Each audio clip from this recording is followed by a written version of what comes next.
everyone, welcome. My name is Neil Thrussell. I am from the wilds of the cold and wild country of Calgary, of the city of Calgary, located in Canada. I am a life coach. I am a 3 times international best-selling author, and I just declared this week that I am going to run in my 3rd marathon, and I am going to complete my 3rd marathon in October.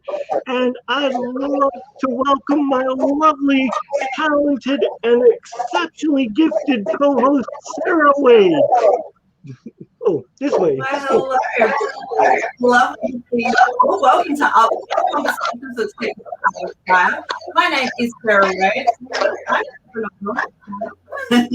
I am also a mother and a big fan of doing things different. I do that by incorporating art therapy. Really enjoy what I do, helping women flourish. And today, joining us, we have all the way from Melbourne, Australia, Paula, who is an international relationship expert. And Paula, I'd love to know why you are. Thank you, Sarah. Thank you, Neil. I'm excited to be here and talk about all sorts of things around dating, relationships, and coaching. And obviously, I love the positive spin that you both put on things and life. Absolutely. Thank you for being here and embracing this beautiful time that we have together. So thank you for joining us. Thank you. Now, Paula, I know that I've known you for a while and I've seen things progress for you, and I'm curious, what is the one thing that you wish that you knew that little bit earlier in your life about dating and relationships? Oh gosh, I love this. And so many of my clients come to me and say, I wish I knew this like 20 years ago. And that is to get clear up front, like have absolute clarity on what you really want in a partner, and to share that early on so you're not wasting time in relationships going nowhere. So you're getting really, really clear. And I'm talking about when you might think that you've got clarity, but you meet someone, you think, you know what, we're both heading towards marriage, we want a committed relationship, we both want kids, and we're not digging that level deeper where you get 3 months down the track, or you get 4 months down the track, or a year or 2 years, and you think, hang on a minute, we're not married yet, or we haven't had kids yet, because what he was thinking was, yeah, I'll get married in a few years' time and kids will come 7 years later. And she's thinking, I want to get married this year and I want to have kids within 3 months of that. Huge difference, and that communication sounds like is a big key part to the relationship flourishing, would you say? Absolutely. These small miscommunications early on can lead to huge arguments, disagreements, and a lot of dissatisfaction in the relationship. And so being clear up front, understanding what you're ultimately wanting, what your relationship vision is, and being able to communicate that early on will save you so much time in relationships with the wrong person. Makes sense. Thank you for sharing. So what are some of the questions that we should be asking each other? I love that. We should be asking each other, what we should be sharing our vision. Even on the very first date I had with my now partner, Johnny, I shared my vision. I work with another dating relationship coach who also did the same thing on his very first date with his now partner. And it saves so much time. So sharing a bit about what you want in a relationship. What does that look like for you? A bit more about you. Like, do you like to travel? And what does travel mean to you? Does it mean, the camping trip, the annual camping trip that you do with, family, friends, or does it mean traveling around the world? So sharing those things early on. Yeah, I remember going on, hoping to plan a holiday with my partner, and I love nature, as you guys know. I love camping, and we had completely different ideas about what we should do on our holiday. And I was thinking, yeah, let's camp, let's go completely basic, get back to nature, and really grounded. And he was like, 5-star hotels, this, that, and the other. And I was like, well, it actually isn't what I wanted, and it did lead to some not nice conversations. How would you suggest that you handle something like that if you're experiencing that at home? Yeah, absolutely. So when you get to those points where the ideal situation is that you don't get to those points before you've had those discussions. Like you don't get into a committed relationship with someone until you really have ironed out these things so that you know that you're both heading on that same path. However, if you are finding yourself in that situation now, you are going to have to talk about it, and it may have to be a bit of compromise to keep the relationship going if that's the case. So, when should money be talked about? I know it's not the first date question, No, potentially, but when, and would be an ideal time. absolutely. I think you have to be really clear on what money means to you, whether you want a partner who is someone you can support or someone you want to be supported by, or you both want to be equally financially okay. What does that mean to you? So one, having clarity on what finances mean to you in the relationship, and then sharing that early on, like sharing that within the first 3 months, that okay, I want to do this with my finances, or I would like to go down the path of keeping it separate, and we come together for these things, whatever it may be, so that you're so clear on what that financial joint or not joint means to you, and also what's important to you. I know a lot of women will say to me they want someone who's financially okay because they don't want someone to come and be supported by them. And a lot of men are like, I really want to support my woman. Like, I want to be able to look after her. So looking at, their financial needs as well. Like, if you're wanting to support someone and she's got a very expensive taste, can you handle that? Do you want that? Yeah, that's a huge thing. Yeah. And I'm curious, Paula, at what point would you introduce a prenup in that conversation?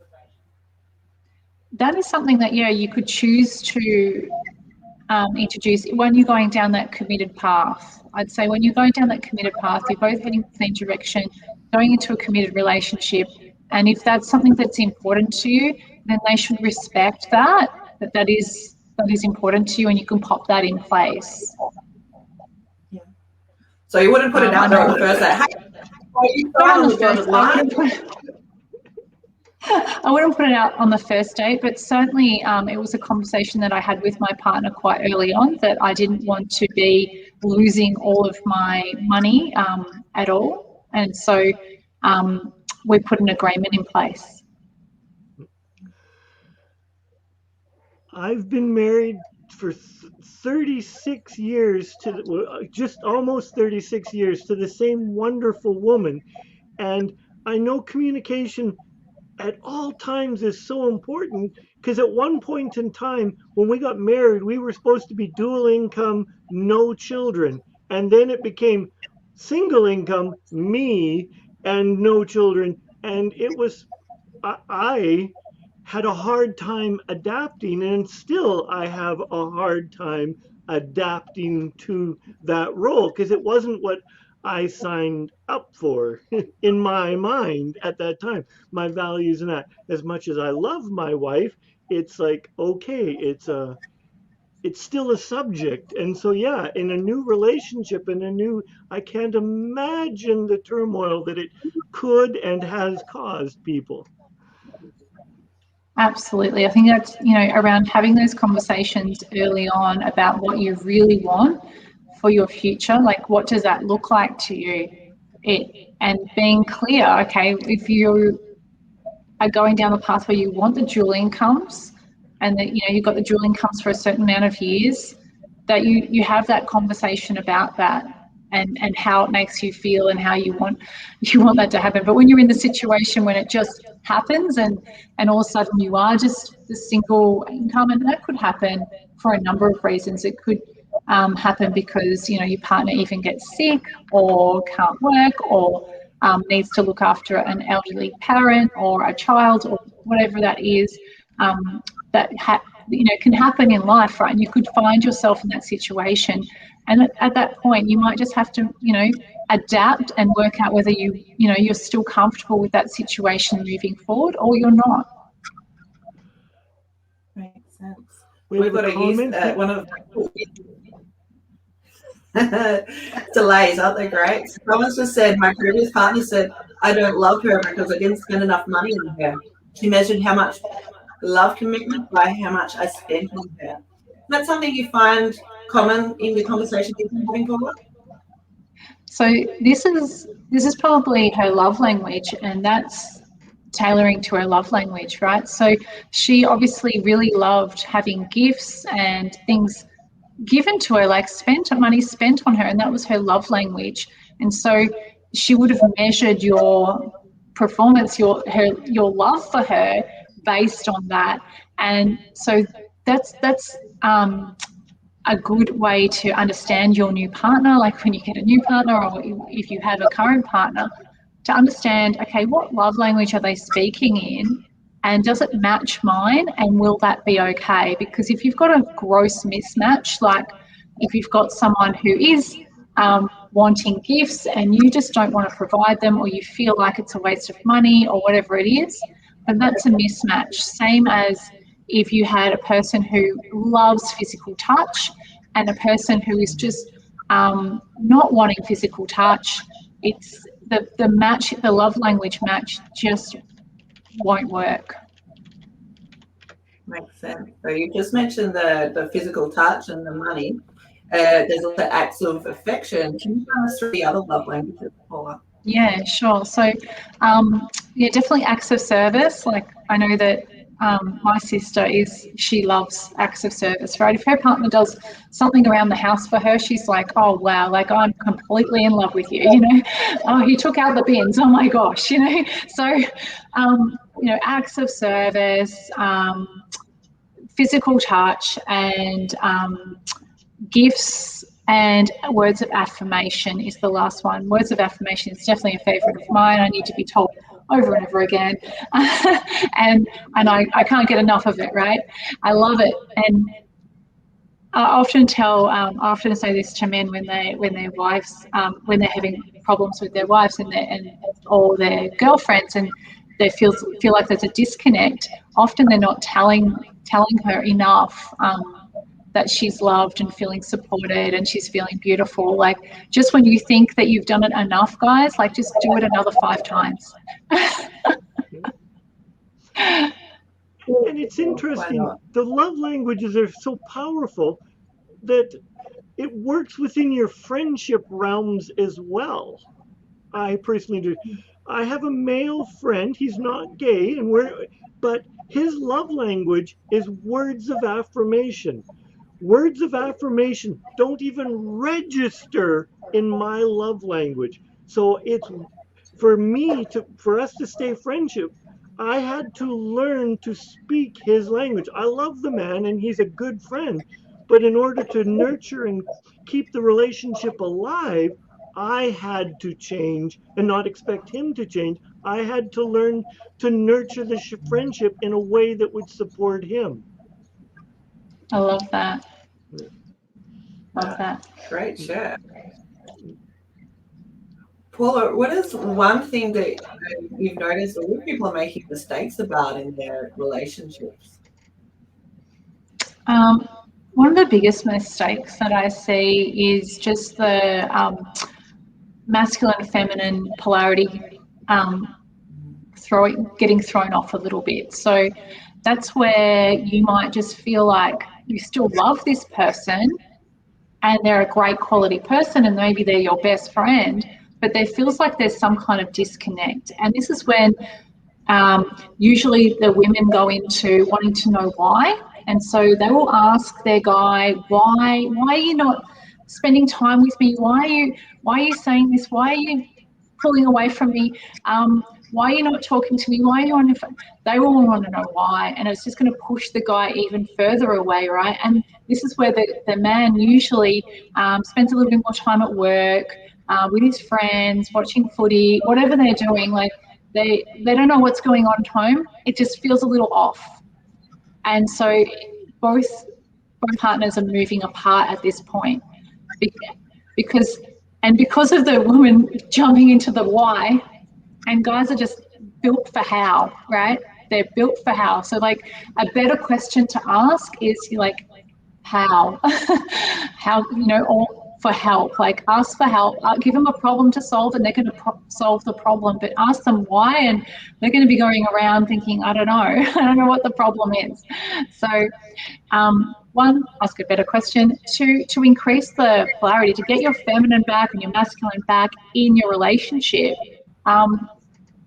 Even by changing one of you will make a huge difference. So you might be thinking, well, my guy's not changing, he's not stepping up, or my woman's not changing, she's not stepping up, she's not stepping into her feminine, and I'm not stepping into my masculine. If you change yourself, it could make a big enough difference to make a huge impact in your relationship and how you're attracted to each other. So men, like stepping into your masculine, like take control of the situation. Let her feel safe, and even if she's asking why, solve a problem, tell her it's okay. Step into that ownership and take responsibility, take the ownership of the situation to make her feel like she's safe and secure and okay. And girls, like ladies, step away from wanting to coach, give advice, constantly telling your man, asking your man, having lists, all of that. I want you to give him some space and slow down. Almost like if you feel like when he walks in the door, you just want to blurt out everything, stop, even count to 3, count to 5, whatever you need to do to stop yourself, pause, and just go down out of your head, out of, trying to solve a problem, out of whatever mean girl conversation you're having in your head to yourself, and drop down into your feelings. And how does this man actually make me feel? Okay, I'm feeling really like he's a beautiful guy, and I feel in love with him, and go back to those moments of love. Or I'm feeling a little insecure right now because of this, and just come from that place. Okay, I'm feeling this, and that allows him to solve that problem for you. Nice, yeah. Thank Wonderful. you for that. Thank you. you. It sounds like one of my teachers said to me that the masculine is empty and the feminine is full. So when a masculine needs to solve a problem, traditionally it's about emptying it and just doing nothing. No thoughts, no nothing. And if you take the divine feminine and you ask them to do nothing, you might as well just kill them, because it's all about the fullness and the creativity. And those are typical polar typical opposites, but it's an easy representation that when the guy is stressed, he's coming home to do nothing. And yet when the divine feminine wants answers and is looking to solve the problem, she wants fullness. I love that. I love that analogy. It's really clear. And when you get that, I like another one to put that to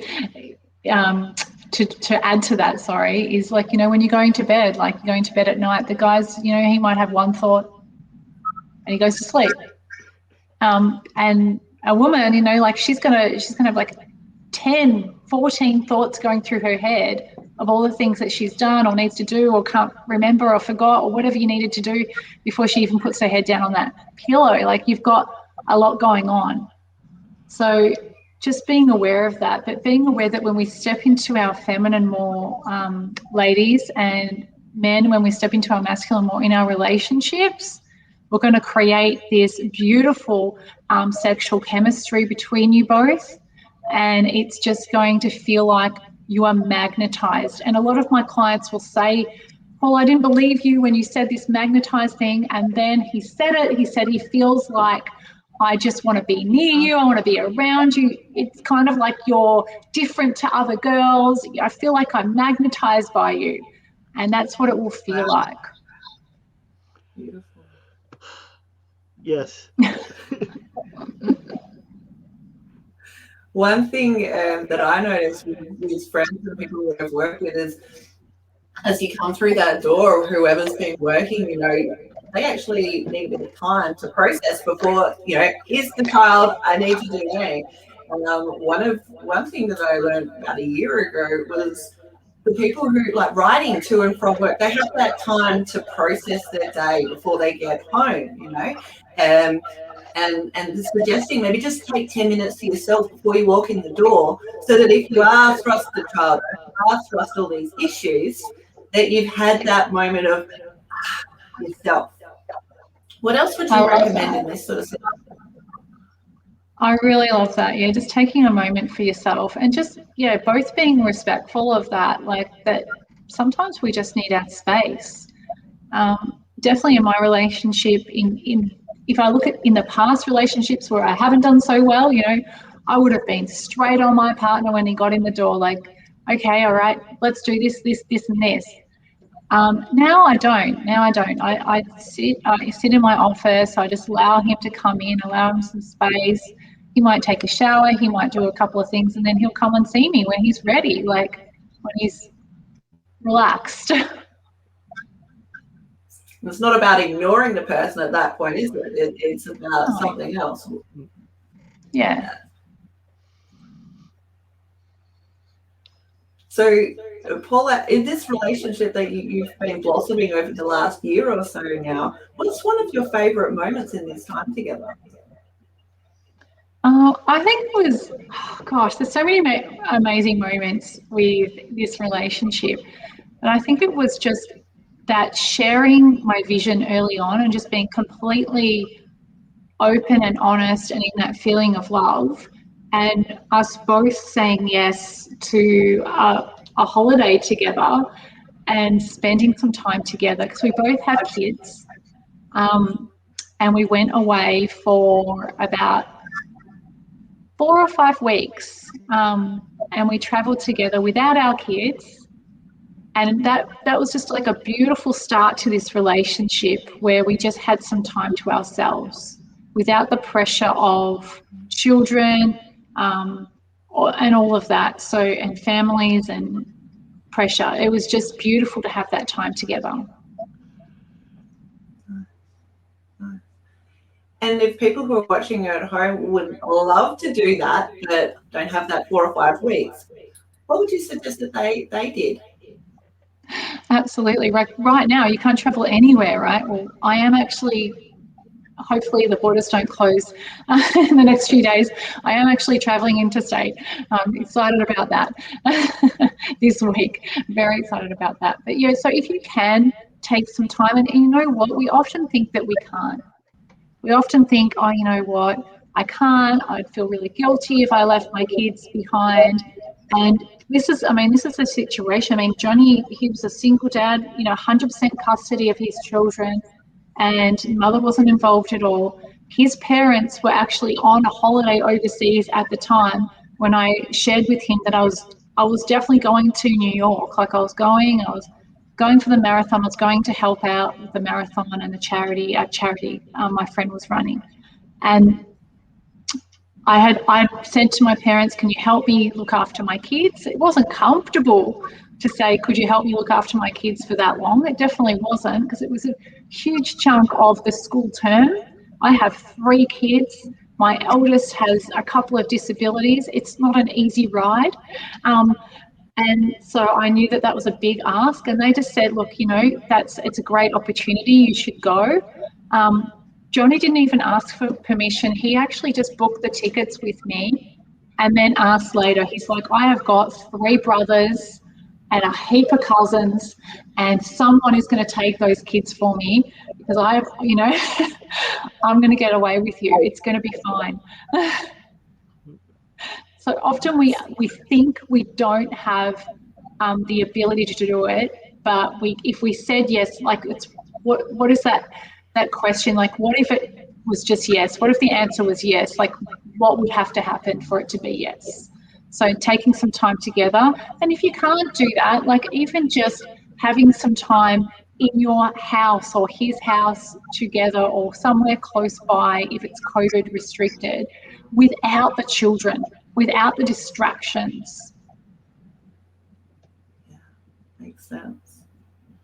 Absolutely. And because it's not fun to say, but your marriage is your primary relationship, and at times it needs to take higher priority than, it's terrible to say, than your children, because your children eventually will leave, and then you are for if you don't nurture your relationship, you are stuck with this person that you do not know. I love that. Yes, so true. And so as and so you're helping people with relationships, so let's pick someone that's in the middle. They've been happily 5-10 years together, married, living together, whatever. What are some of the things that they may consider looking into to keep their relationship strong and vibrant? Oh, I love that. Things to keep it strong and vibrant, like sit in that feeling of love. Like what was it like at the beginning? Like sit in that feeling. Like think back to the beginning of the relationship where you felt that beautiful love and excitement for each other, and sit in that feeling. Like allow that feeling to come over your body and just sit in that feeling. So allow that to happen, and then act from that feeling. So, men, guys, if you don't date your wife, someone else is going to take her out. Someone else is going to date her. So, date your wives, like date your girlfriends, right? Take them out, surprise them, plan it. Don't allow her to do any of the planning or anything like that. Take control, be masculine, get into that and get out there and like it could be something really simple. If it's COVID restrictions, it could be something like Johnny planned a date indoors for me. All the kids knew about it and they were hiding up the other end of the house. Like they were on their devices, they were happy, right? But he planned this beautiful dinner to be delivered and, we watched a movie together. So you can do some beautiful things for each other. And ladies, make it fun and happy. Like if you're, in the kitchen and you're cooking dinner, like I would still grab him and kiss him or do something, right? Like still have some fun, put some music on, dance around, just make the relationship like it was, and make it fun and happy going forward. I love that. Um, Yeah. I think a lot of us I have heard noticed about, that you used the term take control. And men, that's not from a place of toxicity and command and conquer. This is a place of from love and compassion, that you are holding this sacred object in your heart. And it's like dancing. You don't throw her around, you lead her. I love that. Yes, absolutely. And um, and because men, it's not nice to say, women have been in the personal development realm, in my experience, far longer than men have. We've only got into it because there was money involved and we could be better versions of ourselves because of money. And we're playing catch up. So sometimes we need the simplest things explained to us, and we need to be vulnerable, men, and ask for help. If you don't understand anything that Paula has said, please ask. Type it out in the comments and ask. She doesn't bite. She might nibble a little bit, but she doesn't bite. Well, probably ask your partner too. We've got Paula here now, but yeah, ask your partner. Yeah. So one thing that I've heard a lot of people might have a date night. It might be monthly, it might be weekly. Tuesday night might be date night. When do you actually plan the date night? Do you wait till Tuesday afternoon, or do you think about it in advance? What are your thoughts, Paula? I would love the men to be thinking about the date nights and planning the date nights, and for you to be spoiling your, your woman, like she's your queen, she's your princess, and looking after her, like doing that. And a lot of women will say to me, I want it to be even. I want to organise the date night. I want to do all of that. The thing is, it's the way that we express love and take love is different between the two sexes. It is between those two energies as well. So men definitely plan those date nights, and yeah, it might be if it's a girl, like if it's girlfriend, boyfriend, you want to know in advance, don't you? Like if you're dating someone and they haven't sent you a text to say that you're doing anything, and they said, we'll go out Tuesday night, and that was last Tuesday, and it's Tuesday now, and you've heard nothing, then I would be like either booking yourself in for something else or settling down to a movie on your own. Like even if they did turn up, I would be rescheduling for another time, right? Because that's just far too late notice. But it doesn't really matter if you're in a relationship, whether you're planning that on the day or, just deciding on the night to go, you know what, you really love Chinese, let's just go up to the Chinese restaurant, that's great. As long as you're doing something together that it's just all about you two.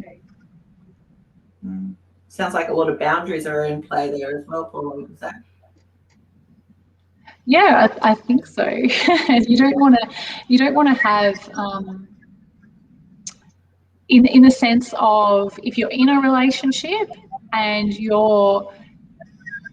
you're a woman, you're planning all the date nights, you're not giving your man any way he can show you he's your hero.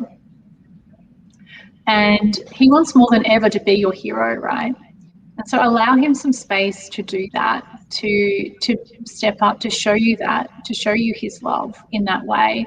And you can show him your love by, respecting him and being there and listening to him and engaging in beautiful conversations and doing all that with him, rather than going through a list of things that you need done around the house or why you didn't do this or anything like that. Leave all of those advice, coaching, all of that behind and just listen. And if he wants your advice, great. But if he doesn't, he's okay. He's okay. Know that. Like often Johnny will talk about his business and like, I'm in business. I'm quite well versed in that. But I'll say to him, would you like my opinion or would you like some help? And he's like, no, I'm right with it. He just wants to tell me about it. Well, I'm just going to respect that and step back and he can tell me about it. I'm not going to jump in and coach him or try and push him in a direction or give him advice. That's if he wants it and asks for it, I'll give it to him. But other than that, this is our relationship, not a business relationship, right? Unsolicited advice to break the relationship. Yeah. So on that note, Paula, if you're like me, I'm a single mum. I know if you're a single mum, drop us a comment below. If you're a single dad, let us know. If you're a single parent, the whole house, I'm assuming you'd be very much in your masculine at this point. Now, what would you do in a new relationship to embrace your femininity? In my case, as I said, I'm a single mum. In Dad's case, that might be a different conversation. But Paula, what would you suggest to step out of that masculinity and into your femininity? I love that question. Yeah, absolutely. When you're a single mom, you are constantly in your masculine, and you might think that mothering is feminine, but it's actually a very masculine task of action taking, getting things done, and you are constantly on the go. Like whether it's earning money, your business, you're looking after your kids, running them around, like making sure their homework's done, their clothes are washed, their house is clean, like everything is on you when you're a single mom. And so it's so much pressure. So when you're walking out and you're going on a date, to leave all that behind, it's you know, you think, oh gosh, it can be quite overwhelming. And I know for me at the start it was true, and I really had to consciously think of a switch. Like I really had to switch it on and off. And I used to think, I used to walk down the street and, you know, I'd walk into a date and I'd be so flustered with everything because, you know, I'd been working, kids, everything like that. It would just be like, oh, I've got this date. And I'd sit down and I'd be like very impatient. All right, he's definitely not my type. He can't handle me. And I'd be walking out. And I was just sitting in my masculine the entire time. So I had to consciously, okay, all right, I'm going to go to this date. I'm going to be in love. I'm going to be in that beautiful feeling of love. And I'm just going to allow myself to be in the feeling, be in the moment. And I would have to say to myself, like, seriously, to get rid of that to-do list, I would have to say to myself, okay, the sky's gorgeous tonight, or, you know, that tree is beautiful. And I just try and bring myself back into the moment. And it's not something that you're going to get straight away, right? Or you might. It may be easy, right? For me, it wasn't something that just clicked straight away. It was something that, you know, I had to work towards in staying in the now. I don't know if you've ever read that message, you know, that book, Being the Now, or whatever it is, from Elo Toole. I think that's the book, The Power of Now. Power of Now. Power of Now. Eckhart Tolle. There you go. That book is, yeah, really difficult to read, but very critical for getting yourself into the now, and then allowing yourself just to sit into that, into your feelings, and sit into those feelings of love, and sit in the feelings rather than up in your head about the to-do lists and the things going on in your head. Makes sense. Another trap that I know that I personally fell into, we'll get into that question in just a moment, but thinking that I don't have enough time to go on dates. Now, I reached out to Paula about a year and a half ago, and she had this brilliant suggestion. You don't need to go out for a long term, like a meal, long term. Have a quick coffee, have a juice, do something really short, and just walk away from that. Go, well, that wasn't for me. I'm glad I didn't invest too much time in it. Or you could say, that was the best 5 minutes ever. Let's do coffee again soon. So thank you for that advice. If anyone has made that themselves, please let us know. Yeah, I love that. And now we can hear how to deal with a stubborn, controlling partner. Okay, so I suppose it depends, if it's the male or the female, it could be different. And I would suggest that one, if they're trying to control you, if it's an energy off, so like if your energy is off, like if you're the male and you're feeling like she's trying to control you, stepping more into your masculine and actually going, you know what, that's not okay. I'm not going to be controlled. This is how it's going to be. And if you're the woman and you feel like you're being controlled by the man and he's really stepping into that space, stepping into your feelings and letting him know from your feelings, expressing how that is making you feel, like that's making me feel like you are controlling me, and that doesn't make me feel very safe, and I don't feel like this is great for me. What do you think we can do about that? So trying to find a solution together, but especially when it's coming from the woman, I think you really need to drop down into your feminine, into your feelings, and come from that place. And from the guys, you need to step into that space of, okay, I'm not going to be putting up with this. I won't have, you controlling me.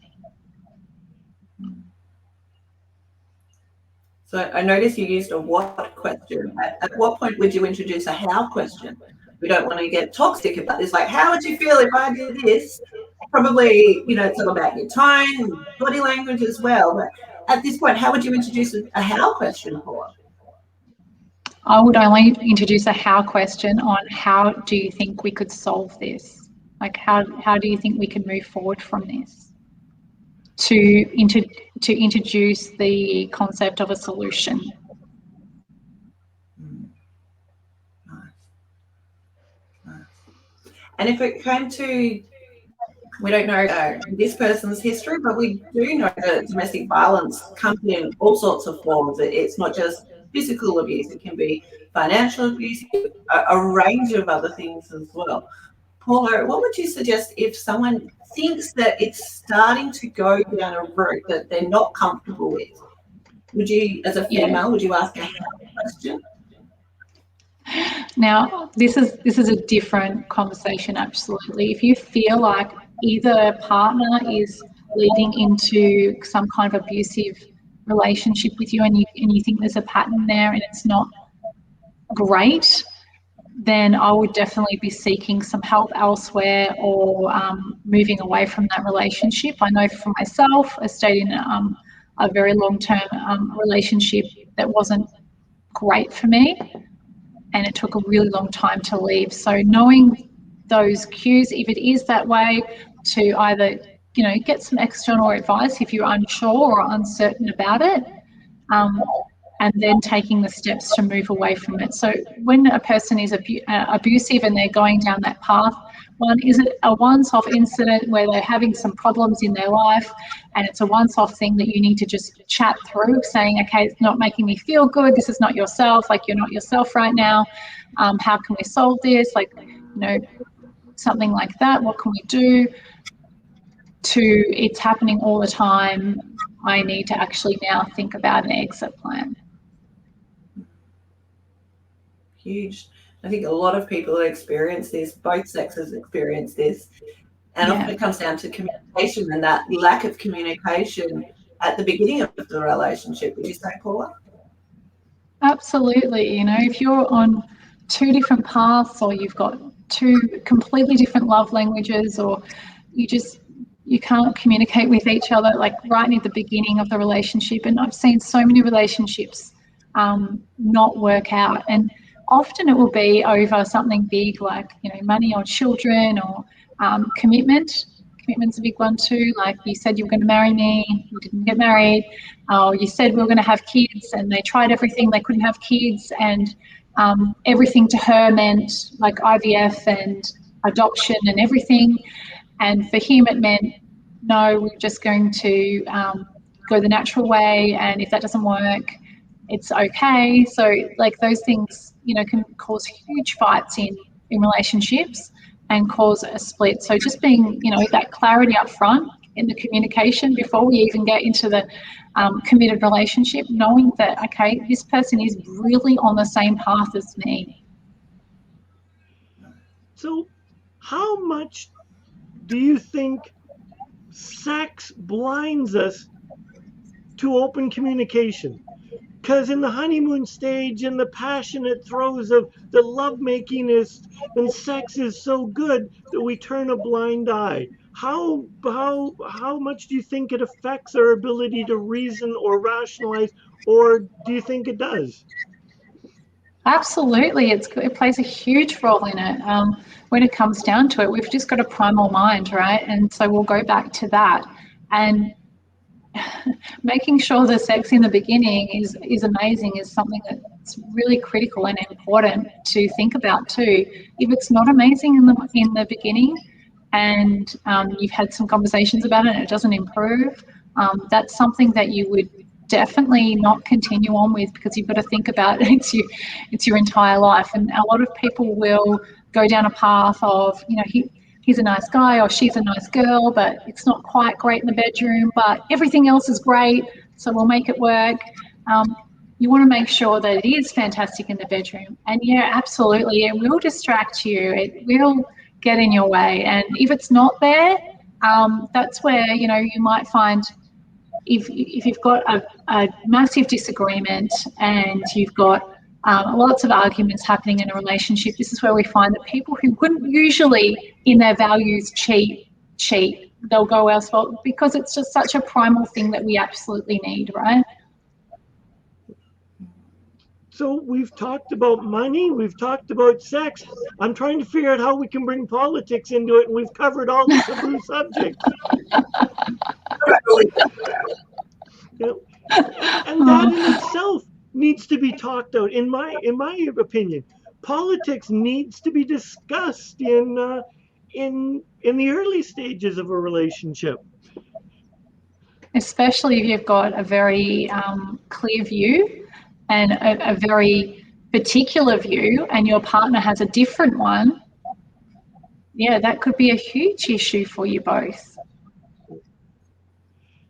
And that comes down to values. Like, what do you value? And if you're not in alignment, what do you do? Yeah, absolutely. And look, if you're open to changing your values and like going down that path, then you can do that. It's just that you have to work on that. You have to decide that you're going to change your values. But if you can't, like if that's really something that is valuable to you and you're not going to shift and change your values, and look, it takes a lot of work. Like Sarah's a coach, Neil's a coach. You can change your values working with a coach to what you focus on. But if you're not going to go down that path of really investing some time and effort in doing that, then it will make a huge difference if you've got values that are not aligned. Great.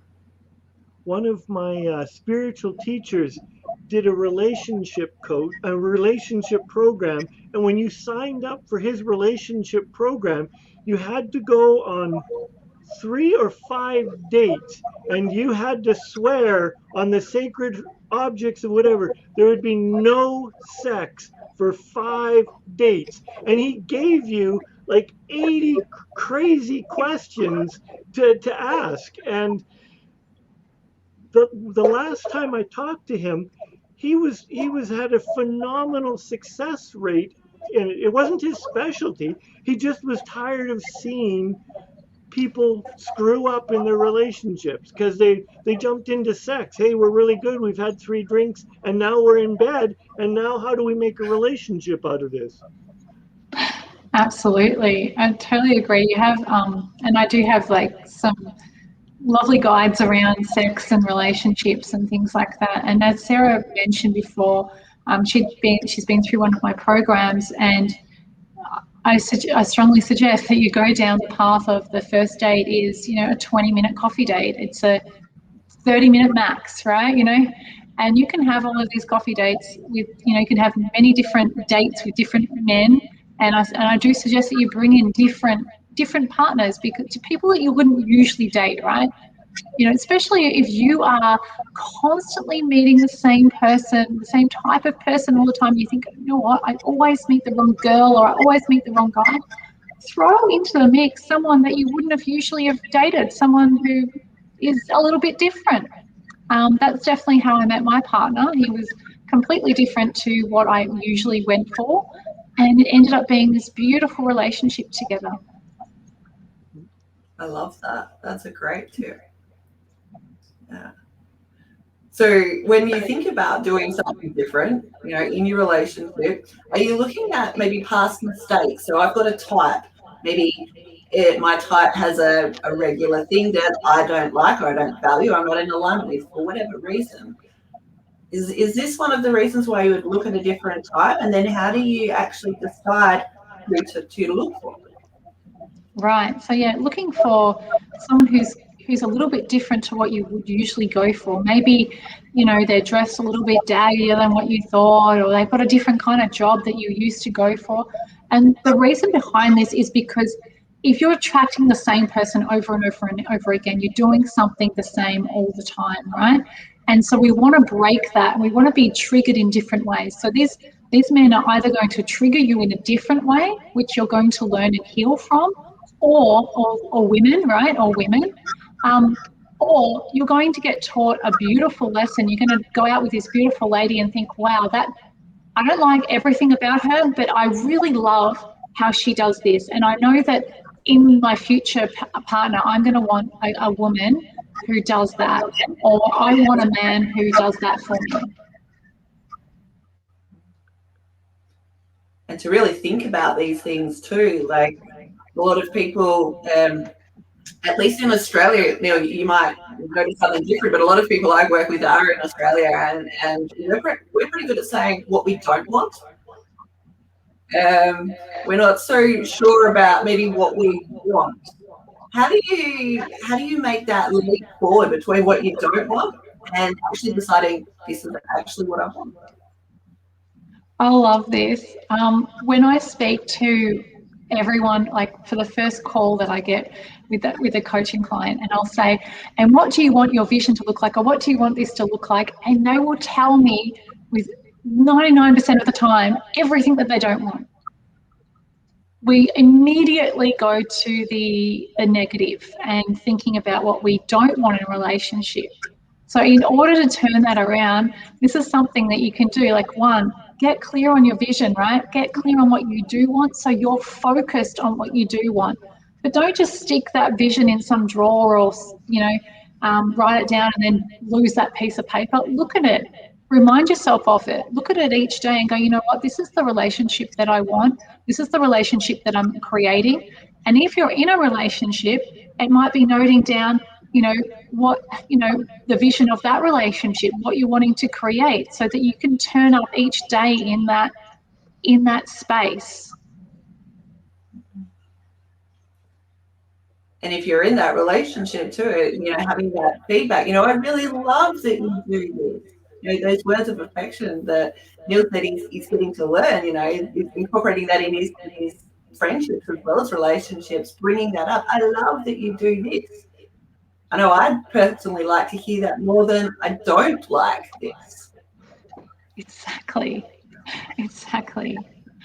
Oh, absolutely. Like if someone's done something wrong, it might be just something little, or they're having an off day. So give them the benefit of the doubt, and yeah, focus on the good things, focus on the beautiful things about them, and also focus on that feeling of love and what you ultimately are looking for in that relationship. I think we could nitpick at every single person as well as at ourselves, right? And so let's find the good in that person and look for that. Makes sense.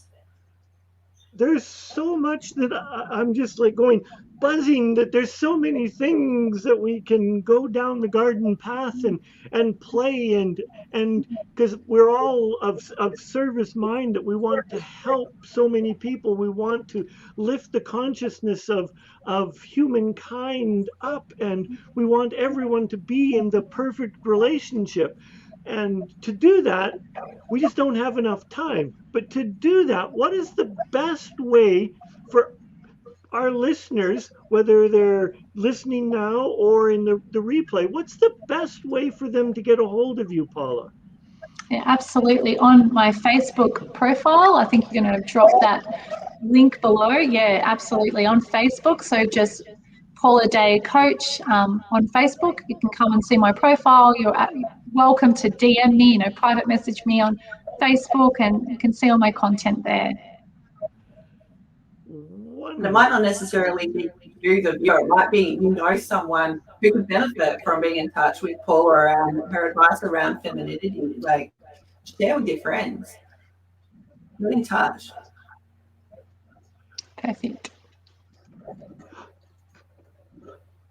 I know from my personal perspective, as Paul mentioned, I did your course a year ago, and it was mind-blowing. I went from what I don't want to what I do want quite quickly. And just to touch on that really quickly, I manifested something in 2 hours the other day just because I was very specific about my wants. And it was really awesome. I reached out and I was like, oh. It was really awesome. So thank you so much for being you and to share real life tips that really do work. Thank you. So is this still the best place and way to get a hold of you, Sarah? It is, yeah. So that is my business link. You can come and check me out on Facebook, Coach Sarah Wade. You can also find me on Instagram. I spend a little bit more time on Instagram now and really enjoying the color and the flavor and the creativity that is Instagram. So if you do want to find me, /design the life you desire. We do. We design the life we desire. We think about our wants, not what we don't want. Wonder where I got that from. It's a lot of fun. There's so many ways that we can get a hold of each other. And Neil, how do we get a hold of you? Mostly through my website, or you can find me on Facebook And I have an author page with an L in front of it. It's Neil Thrussell, and as I teased all of my young nephews and nieces. I told them the L stood for Lord Neil Thrussell, and not one of the little rascals believed me. That's good. Lord. Okay. I'll make sure I introduce you next time. Noted. Got it. So we're almost out of time, and it is our tradition as we leave. I will just come up with. I will share some words that I would like to leave and hopefully inspire our viewers and our listeners, and then we'll go to Paula, and we're just throwing her on the spot here. We forgot to mention this in the green room, and then we'll go to Sarah, and then let Sarah end the broadcast for us. So my hope and dream for all of you, whether you're listening to this or viewing this, is that you recognize your inner greatness and that you are worthy of all of your dreams, hopes, and aspirations. And all I ask of you is that you go and take massive action to achieve it. Paula. Perfect. So thank you so much, both of you, for allowing me to come on today. And look, I so believe that everyone here has so much, yeah, within them. And I'm going to second you there, Neil, and just go for it. Don't hold back. I'm going to add to that. Yeah, don't hold back. And what is that one thing that you maybe secretly want to do, that really fun thing that you've been putting off? How can you incorporate going to that fun place and enjoying it? And if you can't do that for one restriction or another, find something else to have fun with. There are so many ways you can have fun, even in the most boring and mundane things that Paula mentioned, dancing in the kitchen while you're cooking. Why not? Have fun. So on that note, ladies and gentlemen all around the world joining us on Uplift, I trust that the conversation we've been having today has set your heart on fire, has inspired you, and please get in touch with any of us at any time. We'd love to hear from you. And if you have any feedback, let us know too. Take care, everybody. Go and design the life you desire. Thank you, Paula, for being a wonderful guest. Thank you.